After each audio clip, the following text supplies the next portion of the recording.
Ventures es una iniciativa muy importante. Lo que logra Ventures es reunir un número importante de emprendedores que no solamente estén pensando en el impacto económico, sino que estén pensando en un impacto positivo socialmente y que reduzcan su impacto ambiental.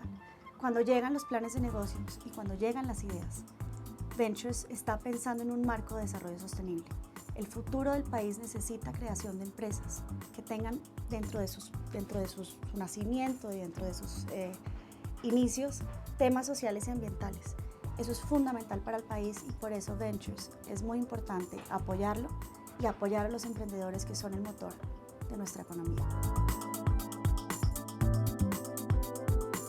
Iniciamos con la categoría Ecopetrol, Innovación en Educación y Cultura, que busca premiar aquellas iniciativas empresariales que planteen modelos de negocio novedosos y de gran impacto en estos ámbitos, proyectos que mejoren la forma de transmitir, promover, incentivar la educación y la cultura de nuestro país.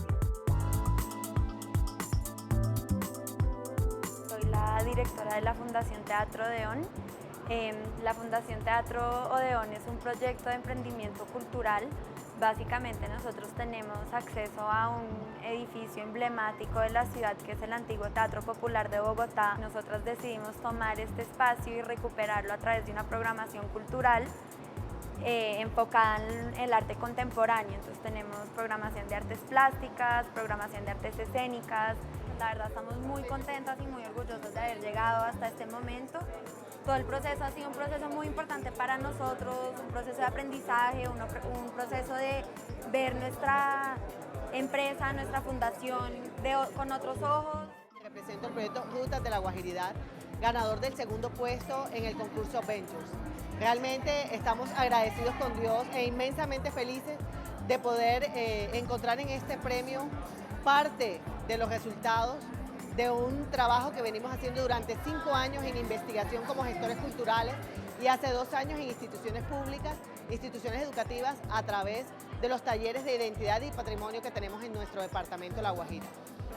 A la empresa patrocinadora Ecopetrol, pues yo le tengo muchísimos agradecimientos, además que nunca pensamos, nosotros comenzamos con algo pequeño, que son nuestros talleres de identidad, fortalecimiento de nuestra identidad y patrimonio. Y no pensamos acceder a una empresa de tanto prestigio y tan grande a nivel nacional. Y eso para nosotros es un logro inmenso. O sea, gracias a Ecopetrol y gracias por estar presente con nosotros en La Guajira.